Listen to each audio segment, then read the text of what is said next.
Welcome to Dark Cinema. Today we work with the 29th spirit of the Ars Goetia, Astaroth, a great and strong duke, commanding 40 legions of spirits. His domain is knowledge itself, all things past, all things present, and all things to come.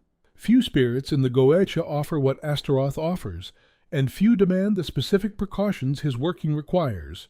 The Goetia describes him as appearing in the form of a hurtful angel, riding upon an infernal beast like a dragon, carrying a viper in his right hand. The description is deliberate. A hurtful angel, Astaroth was, in the tradition, once among the highest orders. What remains is a being of terrible beauty and immense knowledge, and the Grimoire warns the operator directly about his presence. The warning is unique in the Goetia. The text states that the operator must not let Astaroth approach too near and must defend themselves from his noisome breath, described as poisonous to the operator. For this reason, the magic ring of Solomon is held before the face during the entire exchange. No other spirit in the lesser key carries this specific instruction. Take it seriously. His powers are extensive. He gives true answers of things past, present, and to come. He discovers all secrets. He declares how the spirits fell and the reasons for it. He teaches all liberal sciences. Agrippa's framework places this kind of total knowledge under the highest intellectual orders, spirits whose original nature was understanding itself.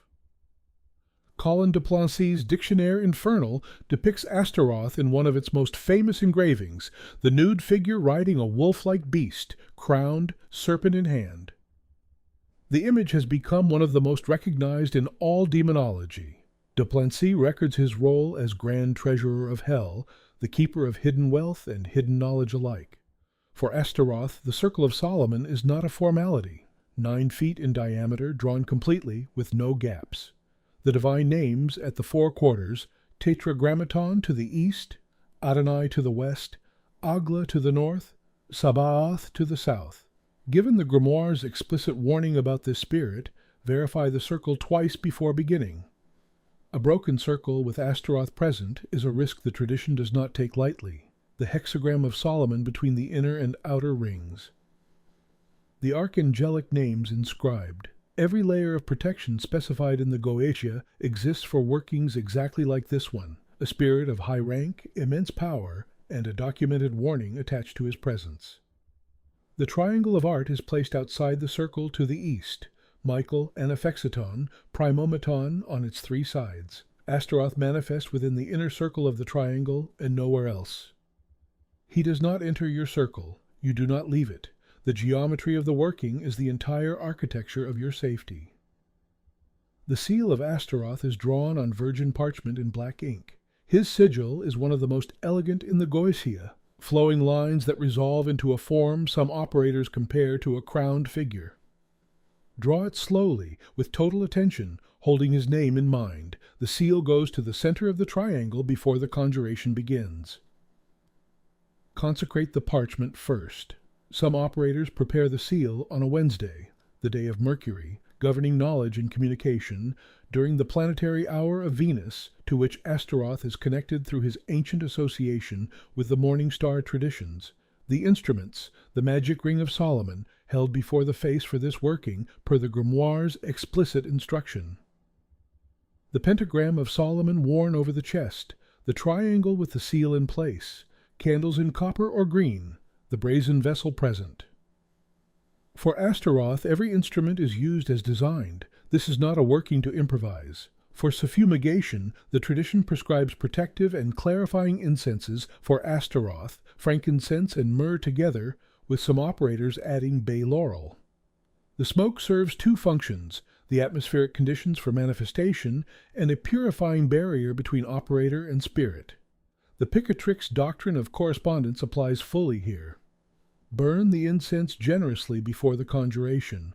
The room should be thick with it when you speak. In the tradition, the noisome breath of Astaroth is countered by the consecrated smoke standing between you. Clarity of will, as the Abramelin teaches, is your primary instrument. With Astaroth this is doubly true. A spirit who knows all things past, present, and future can answer any question, which means the operator who has not defined their question precisely will receive an ocean when they needed a cup. Write your question before the working. One sentence. What secret do you need revealed? What truth about the past? What outcome in the future? Precision in, precision out. Hold the ring before your face. Speak the first conjuration, facing the triangle. I do invocate and conjure thee, O Spirit, Astaroth. And being with power armed from the supreme majesty, I do strongly command thee by Baralinensis, Baldachiensis, Palmachia, and Apologiae Sades, by the most powerful princes, genii, and ministers of the Tartarian abode, and by the chief prince of the seat of Apologia in the 9th Legion. I do invoke thee, and by invoking conjure thee, and being armed with power from the supreme majesty, I do strongly command thee, O Spirit Astaroth, that thou dost forthwith appear unto me here before this circle in a fair and comely shape, without any deformity or tortuosity. Speak with me in a voice intelligible to my understanding, and fulfill my desires to the end, in all things that I shall make request of thee. Wherefore come thou, fulfill the commands of him who holds the authority of the Most High. In the name of Tetragrammaton, Adonai, Agla, and Sabaoth, appear, O Astaroth, appear. Astaroth answers with depth. Operators in the tradition describe his communications as layered, a direct answer, and beneath it context, and beneath that history. Questions about the past may arrive with the full chain of causes. Questions about the future arrive as branching possibilities rather than fixed fate.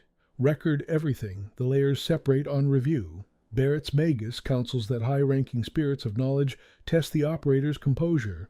Maintain formality throughout. Ask your questions with the same authority you used in the conjuration. Do not be drawn into extended conversation beyond your stated purpose. The Grimoire tradition is consistent that workings should be complete, purposeful, and closed. When your questions are answered, speak the license to depart. With Astaroth, do not abbreviate this step. O thou Spirit Astaroth, because thou hast diligently answered unto my demands, and hast been very ready and willing to come at my call, I do hereby license thee to depart unto thy proper place, without causing harm or danger unto man or beast. Depart then, I say, and be thou very ready to come at my call, being duly exorcised and conjured by the sacred rites of Magick. I charge thee to withdraw peaceably and quietly, and the peace of God be ever continued between thee and me. Amen. Extinguish the candles, remove the seal and wrap it in black cloth, dismantle the triangle, walk the circle counterclockwise, and close the working with a declaration of return. Ground thoroughly. The tradition recommends a full night's rest before reviewing notes from an Astaroth working. Primary sources: the Ars Goetia from the Lesser Key of Solomon, Mathers and Crowley edition, including the specific warnings attached to this spirit. Agrippa's 3 books of occult philosophy. The Picatrix for suffumigation doctrine, the Dictionnaire Infernal for the classical depiction, the Book of Abramelin for the governing principles. Study the sources before the working, not after. That is the working for Astaroth, 29th spirit of the Ars Goetia, Duke of 40 Legions, revealer of all secrets past, present, and to come. Subscribe to Dark Cinema for more grimoire-accurate guides. Keep your circle closed, your will clear, and your intentions pure.